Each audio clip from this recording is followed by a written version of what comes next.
Why do you feel that you were so drawn to Osho? There's so many different spiritual leaders out there. Why specifically Osho? I don't really know the answer, but I think every seeker is going out and trying to seek something, right? We all are doing that. And sometimes your frequency and your master's frequency matches. Okay. You fall in love. And if you look on the old testaments, old historical evidences, maybe we were together before, right? So I feel that I know him from a long time.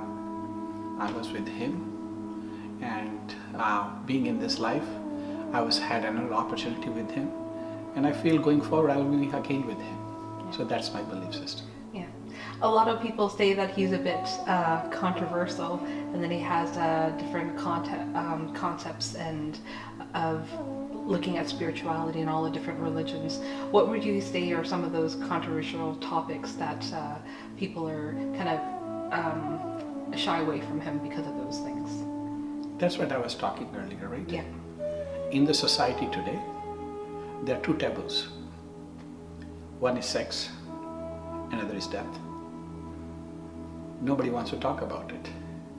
They want to go on Saturday or Sunday on the church, sit there for an hour, and the whole week is done.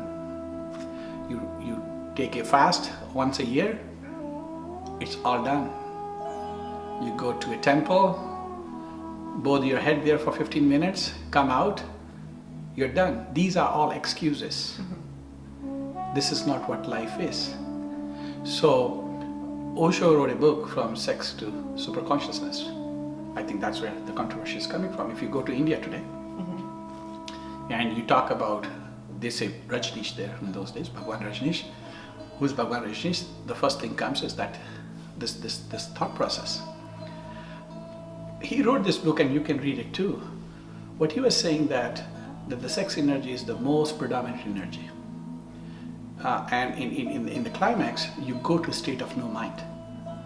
But it's only for a certain moment. He's saying that's an example. You can attain that state for a long time going through a sadhana or in samadhi or in meditation. So lift your energy and move there. But Indian society is so suppressed, they couldn't take it at that point. Mm-hmm. And we all know now that that's the right thing.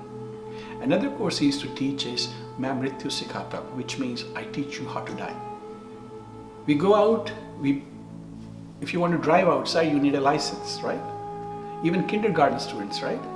They have to have a resume nowadays. Can you believe? Like a 3 years old kid who goes for admissions, they're competing for that space in the school. So we live in this world where these certifications, these qualifications are important from critical small things. But death is the biggest experience, and we don't train ourselves for it. And when we fail in the death, we fail in our next life. We fail in the next experience. So death doesn't happen once. Death is happening on a daily basis, every moment basis. So how you experience it, how you learn from it, how you purify from it, that perspective. So his philosophy was ahead of time, which people cannot grasp it. He was way ahead of, and he was shattering every belief system. He was not scared of anything. So the politicians got scared of him. The business people got scared of him. Pharmaceutical companies got scared of him.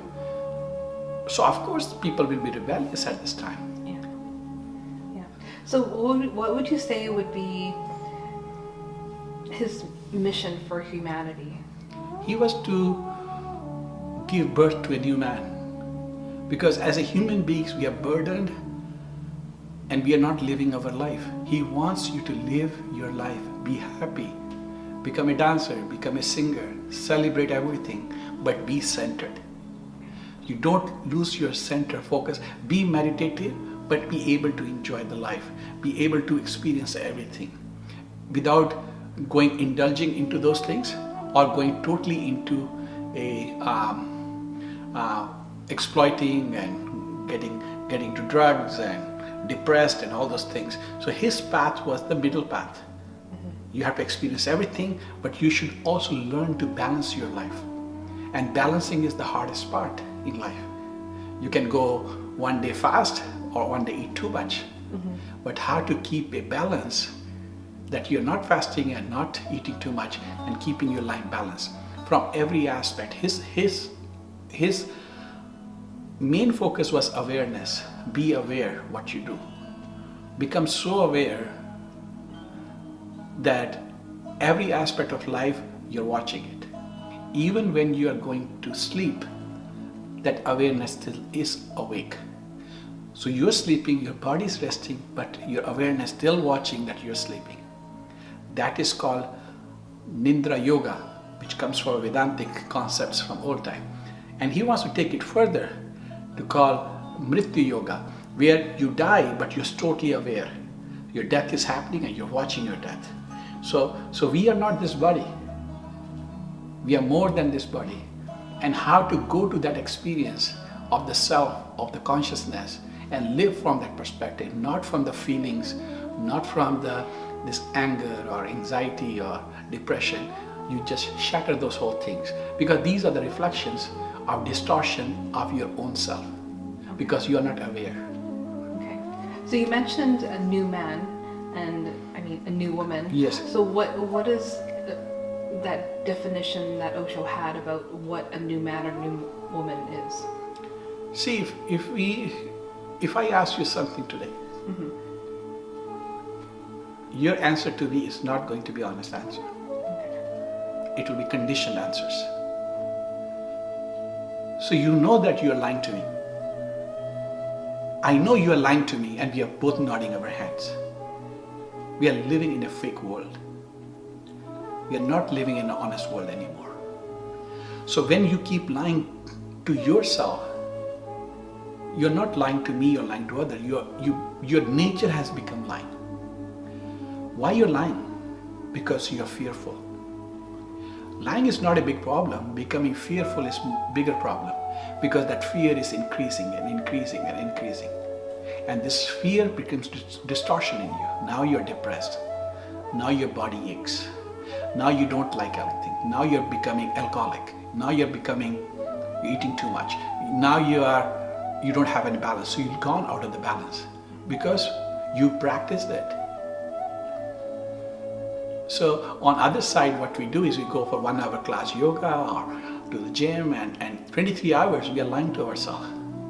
Which has more predominant impact on your body? 1 hour of that activity or 23 hours of lying to yourself? So he's saying, I'm going to let you live 100%. I want to shake out all the guilt out of you. You are wonderful, you are unique, you are the one of the best. There's nothing better can be with you, because God has created you. So be proud of who you are. You need not to show to anybody that you're good. You're already very good. I think this is one of the definition of a new man, is because Bhagwan's new message is way larger than this thing.